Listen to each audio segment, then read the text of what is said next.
Hello students.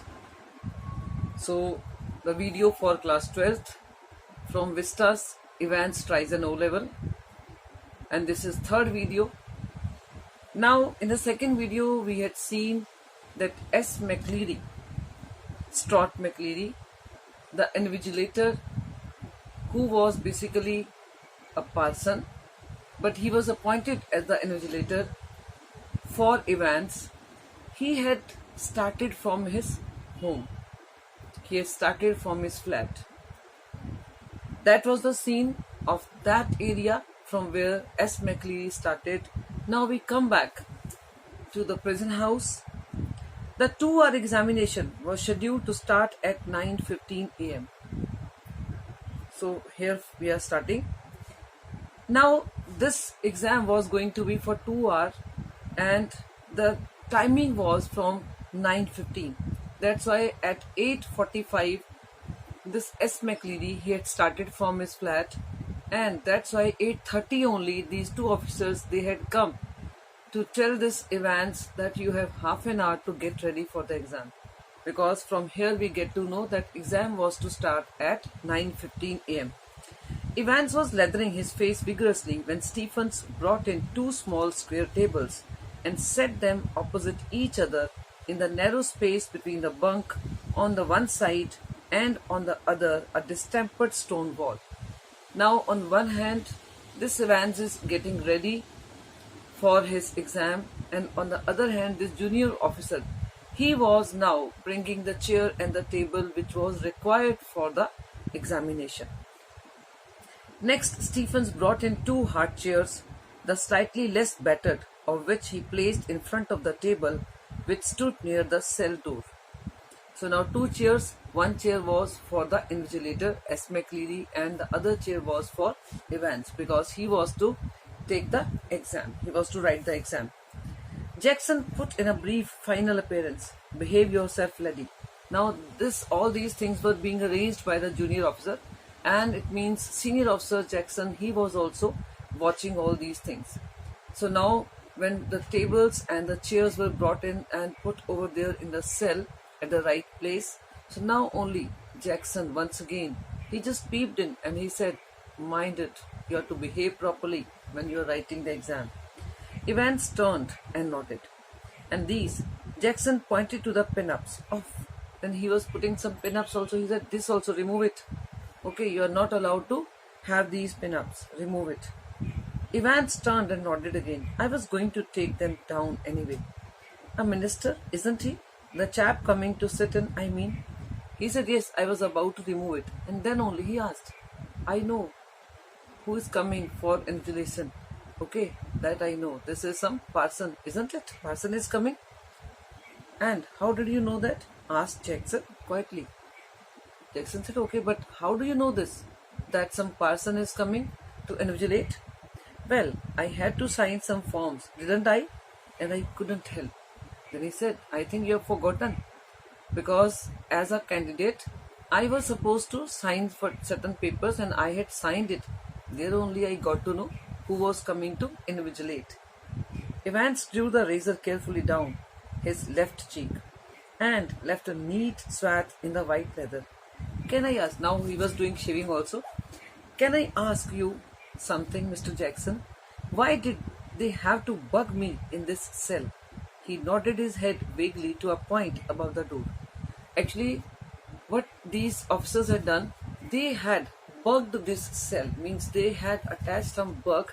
Okay, and this bug means now whatever was going to happen in this cell, means these sounds would be heard by somebody else also, and this somebody was actually governor. Okay, so this bug was now linked to one of the telephones, okay, in governor's room, and if governor is keeping the receiver on, then whatever they say, they speak in this cell, it would be heard, means every sound would be heard by the governor. So now this Evans, he had noticed this bug also. Okay, though maybe they tried to, whosoever was given the duty to put the bug, okay, maybe he was told that this Evans should not come to know about it, but now Evans very smartly, he was trying to show that I know that this is what you have done. That's why he pointed at this and he said, I don't know why you have to bug me. Not a very neat job, conceded Jackson. No, Jackson had to confess this, that it was not very neat job, because this is really visible. They are not. They don't honestly think I am going to try to. Okay. He says, yes, actually they are not very smart people whosoever was given this duty. Okay. And they don't honestly think I'm going to escape. He says actually they know it very well that this time I'm very seriously I'm going to take the exam. They are taking no chances, Evans. Nobody in his senses would take any chance with you. He said, okay, but still, nobody wants to take chance. Okay, you have already, escaped from here 3 times. So this time you are not going to get any chance to run away from here. Who's going to listen in? Then he told this also in a way that I know what this bug is going to do. He said, okay, with whom you have attached this cell, means who is going to listen these sounds? I will tell you who is going to listen in, lady. It's the governor himself. See, he don't trust you a bloody inch. And nor do I. I will be watching you like a hawk, Evans. So keep your nose clean, clear? He walked towards the door. He said, listen, first of all, every sound in your cell is going to be heard by the governor himself. And secondly, he said, even I will also be here only, okay, near the cell, outside the cell, because even I will also be keeping my eyes on you like a hawk.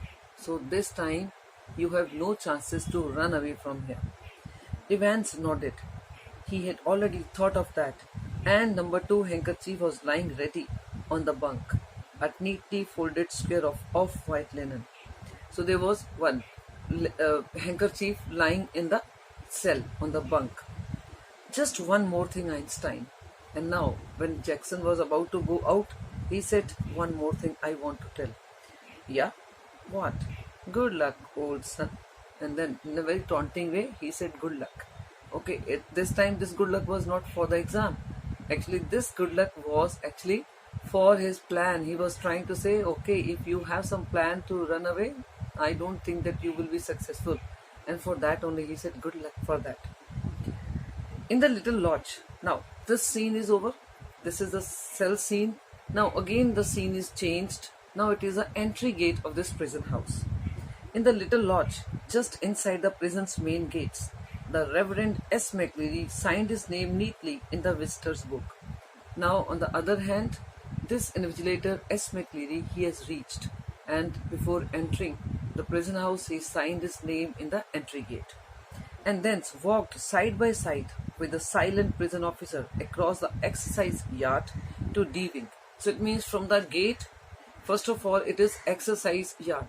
Maybe everybody is supposed to do exercise, outdoor exercise over there. So they crossed that area, then they came to D wing. Okay, and next to D wing is the cell over here. D wing, where he was greeted by Jackson. So here in the D wing, Jackson was there to receive this invigilator. The wing's heavy outer door was unlocked and locked behind them. The heavy inner door, the same, and McCleary was handed into Stephen's keeping. Now, in what way arrangements were done? That in the D wing, at the entrance of the D wing, there was a heavy door.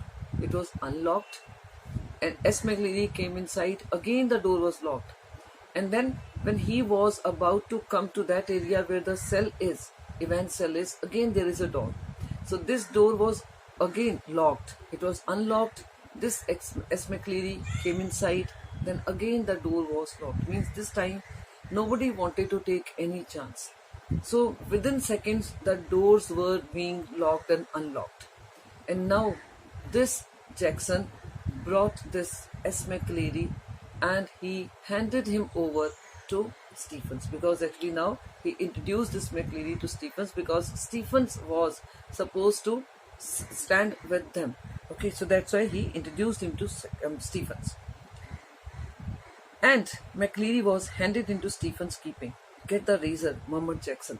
Now Jackson reminded this junior officer once again that now when you are going to take him inside the cell, remember it, you are to take out that razor also, because it was with Evans actually.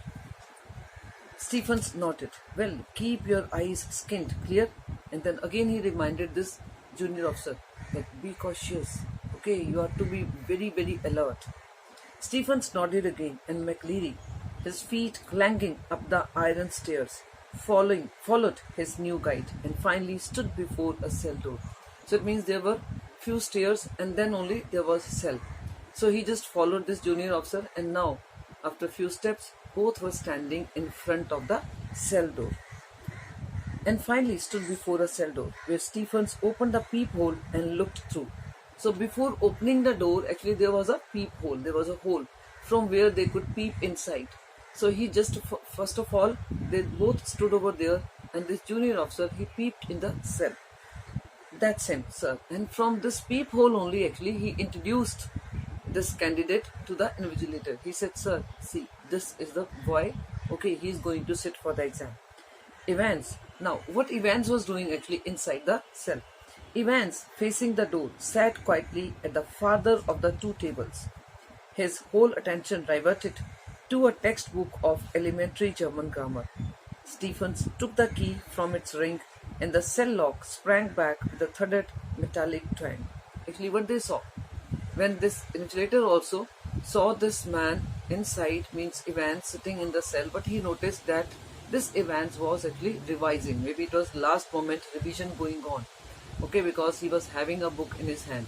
So after that, when he had seen his candidate, okay, then only they opened the cell door. So there was a loud sound when they opened the cell door. It was 9:10 a.m. So we should remember at what time the paper was to start. It was to start at 9:15. And now, at this time, it was already 9:10. It was 9:10 a.m. when the governor switched on the receiver. Now, this is happening over here. Now again the scene changed. It's already 9:10, and now governor is also sitting in his room because one of the receivers is actually attached with this bug, and governor is all alone sitting in his room. This is the senior most officer.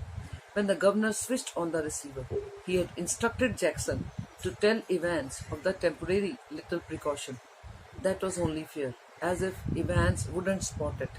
Okay, he had actually already instructed his officer Jackson only. Okay, that what instructions he had given, that you should beforehand only tell Evans that how he is supposed to behave. Okay, he thought that he should be at least given some instructions how he is supposed to behave. So all these things, and moreover, maybe he had told that he should tell that he is under watch. Okay, though maybe they knew it very well that this boy is very smart. Even then he would get to know it, but even then he had told Jackson that you should tell him that everybody would be watching him. But wasn't it all a bit theatrical? But then, right now, he thought that though they have bugged this cell, but isn't it, this is too much. Maybe we are already all the officers on alert. So how can he run away from here? Because there are two doors, heavy doors with big locks. So how can he run away from here? Maybe this was too much to bug the cell. Schoolboyish almost. And now he was thinking that maybe they really behave like kids. Okay, they should not have maybe thought that much. How on earth was Evans going to try anything on today? Naturally, this is what he was thinking. When we all are on alert, how can he think of running away from here? If he was so anxious to make another break, why in heaven's name hadn't he tried it from the recreational block? Now he was thinking that maybe this time he was really not interested to run away. Because if he were interested to escape, then maybe every evening he was going out of his cell to the recreational block where the teacher used to come. So if he wanted to escape, he would have tried from there. Much easier, but he hadn't. And there he was now, sitting in a locked cell, all the prison officers on the alert, two more locked doors between his cell and a yard with a wall as high as a haystack. Yes, Evans was as safe as houses. And now he was thinking that maybe this is really not needed. It was not needed. But it's okay. They have already done it. Anyway, it wouldn't be any trouble at all to have the receiver turned on for the next couple of hours or so. It wasn't as if there was going to be anything to listen to, was it? Then he thought, it's okay when we have already done so much. then there is no harm if I switch on the receiver, because whatever is going to be happen over there, I would be able to hear every sound. And then again, next moment only he thought, then what is to be heard? Why? Because there's only single candidate and he's not going to talk to anyone. Then what is the thing I would be hearing over here? Amongst other things, an invigilator's duty was to ensure that the strictest silence was observed. Moreover, he was thinking, when invigilator is there, his duty is what? This only, that he should not allow the candidates to talk while taking the exam. And when nobody is going to say anything, what is he going to listen then? But still that little nagging doubt. But still, they were having some kind of doubt. That's why they bugged this cell. Might Evans try to take advantage of McCleary, get him to smuggle in a chisel or two, or rope, ladder, or... But still he was thinking that really, we had some doubt. Because this Evans is too smart that he can maybe do anything with this invigilator when he is with the invigilator in the cell. The governor sat up, and then what he thought that he can do anything. He can use anything as a weapon, and maybe then he can threaten this life of this invigilator. Suddenly something came to his mind. The governor sat up sharply. It was all very well getting rid of any potential weapon that Evans could have used. But what about McCleary? He just sat up. Why? Because he suddenly thought that yes, from previous evening only, they were trying to remove each and every possible thing which this Evans could use as weapon. So there is nothing in the cell which Evans can use as weapon. But what about McCleary? McCleary might be having some sharp etched, maybe something, maybe some sharp pen or something, which Evans can notice and Evans can take use of that. Okay, so he can use it as a weapon. Then, so it means we should check that McCleary also not by mistake take anything inside the cell. So that's why, what if quite unwittingly, means unknowingly, the innocent McCleary had brought in something himself? A jackknife perhaps? And what if Evans held him hostage with such a weapon? So he suddenly thought that okay, we try to remove each and everything from the cell. Now there is nothing.